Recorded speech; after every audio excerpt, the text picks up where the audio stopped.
अस्सलाम वालेकुम रहमतुल्लाहि व बरकातुहू। आज का सवाल बड़ा अहम है जी। एक दोस्त ने सवाल किया, ग़ालिबन यूनिवर्सिटी का स्टूडेंट लगता था। तो उसने पूछा कि मौलवी साहब ये बताएं कि निकाह करने के बाद, जब मौलवी साहब निकाह पढ़ा देते हैं, निकाह पढ़ाने के बाद और दूसरे दिन जब वलीमा करना होता है, तो वलीमे से पहले बीवी के पास जाना ज़रूरी है या वलीमे के बाद जाना? तो मैं बड़ा हैरान हुआ उसकी इस बात पे कि यार, ये किस तरह का इसने सवाल पूछा है। ये तो हर बंदे को पता होना चाहिए कि ये हर बंदे के पास इसका जवाब होना चाहिए।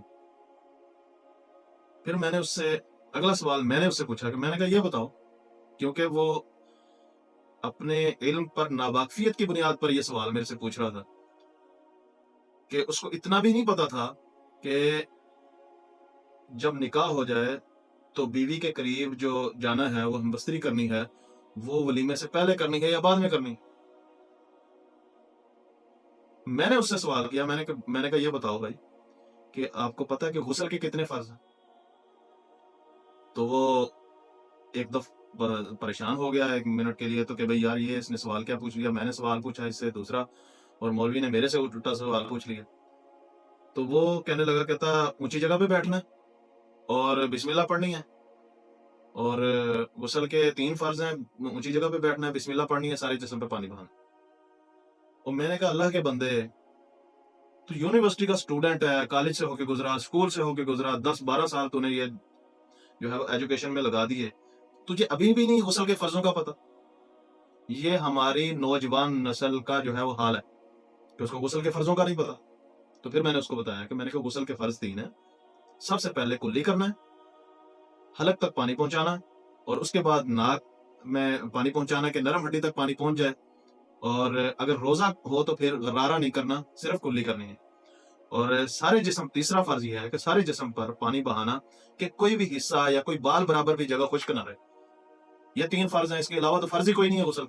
3 फर्ज पूरे करो, गुस्ल भी हो जाएगा। और उसके बाद बाजू को यह भी नहीं पता कि गुस्ल करने के बाद वजू नहीं होता। यानी वैसे अगर वजू करना चाहे तो वजू कर सकता है, लेकिन गुस्ल से ऑटोमेटिक वजू भी हो जाता है। और कईयों को यह नहीं पता कि गुस्ल से वजू हो जाता है या नहीं हो जाता। जब एक बंदा पाक हो गया, तो पाक होने का मतलब यह है कि वो उस गुस्ल से वो समझ ले कि उसका वजू भी हो गया, और अब वो उससे नमाज भी पढ़ सकता है, कुरान को भी पकड़ सकता है, या सारी चीजें जो नेकी की हैं वो कर सकता है। अब मेरा दूसरा जवाब जो उसने मेरे से सवाल पूछा था, निकाह के बारे में, बस्तरी के बारे में, बीवी से मलाक के बारे में, तो ये इसका जवाब मैं आपको बाद में दूंगा। सबसे पहले हमारे चैनल को सब्सक्राइब कर दें, लाइक कर दें, शेयर कर दें, घंटी के बटन को दबा दें, ताकि नई वीडियो आप तक पहुंचती रहे और आपको हमारे नए सवालात और उनके जवाब मिलते रहें। तो अब आते हैं हम जवाब की तरफ। देखें, जब निकाह हो जाए तो निकाह है इजाब कबूल। इजाब कबूल कि निकाह एक औरत का मर्द को कबूल करना और एक मर्द का औरत को कबूल करना, ये निकाह है। और 2 गवाहों की मौजूदगी में कबूल और इजाब कबूल करना। अब जो वो जो 2 गवाह हैं, वो मर्द की तरफ से भी हो सकते हैं, औरत की तरफ से भी हो सकते हैं। निकाह के अंदर 2 गवाह हो और इजाब कबूल हो, मौलवी हो या ना हो, निकाह हो जाएगा। अब आप कहेंगे ये नया मसला बता दिया। और भाई, हमें इन मसलों का पता ही नहीं है कि 2 बंदे हों, वो औरत की तरफ से भी गवाह बन सकते हैं, मर्द की तरफ से भी गवाह बन सकते हैं। तो मौलवी का होना कोई जरूरी नहीं है। हाँ, मौलवी इसलिए होता है कि उसके पास क्योंकि रजिस्टर होता है, वो इसके निकाह के पढ़ाने के फन को जानता है, और वो फिर दोनों से इजाब कबूल करवा सकता है कि लड़के से भी पूछ लेता है, हाँ भाई आपको कबूल है, इतने जो है वो महर आप दे सकते हो तो आपको कबूल है, और लड़की से भी पूछ लेता है आपको इतना महर मिलेगा, आपको कबूल है।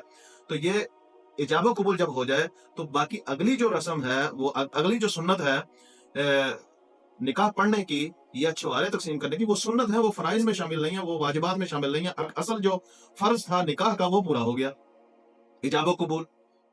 कि अब ये जो मौलवी निकाह पढ़ रहा होता है, ये भी सुन्नत है पढ़ना, और इसकी दुआ करना भी सुन्नत है, और आगे वलीमा जो है वो भी सुन्नत है। अब जब इजाब कबूल हो गया और निकाह मुकम्मल हो गया, तो अब वलीमे से पहले भी हम बस्तरी कर सकता है, वलीमे के बाद भी कर सकता है। वो उसकी जोजा है, उसकी बीवी है, उसके करीब जा सकता है।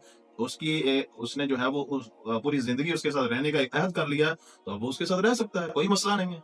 अब ये आम से समझने की बात है, और अल्लाह माफ करे हम शरीयत के इन मसलों को भी नहीं समझते, और हमारी तालीम ایجوکیشن میں پوچھ لو تو کوئی کہتا ہے میں نے ماسٹر کیا ہوا ہے، کوئی کہتا ہے میں نے MBA کیا ہوا ہے، کوئی کہتا ہے میں نے لا پڑھا ہوا ہے. یہ کون سے تم لا پڑھتے ہو، تمہیں بنیادی تعلیم کا ہی نہیں پتا. ہمارے چینل کو سبسکرائب ضرور کریں، لائک کریں، شیئر کریں. اللہ حافظ، السلام علیکم.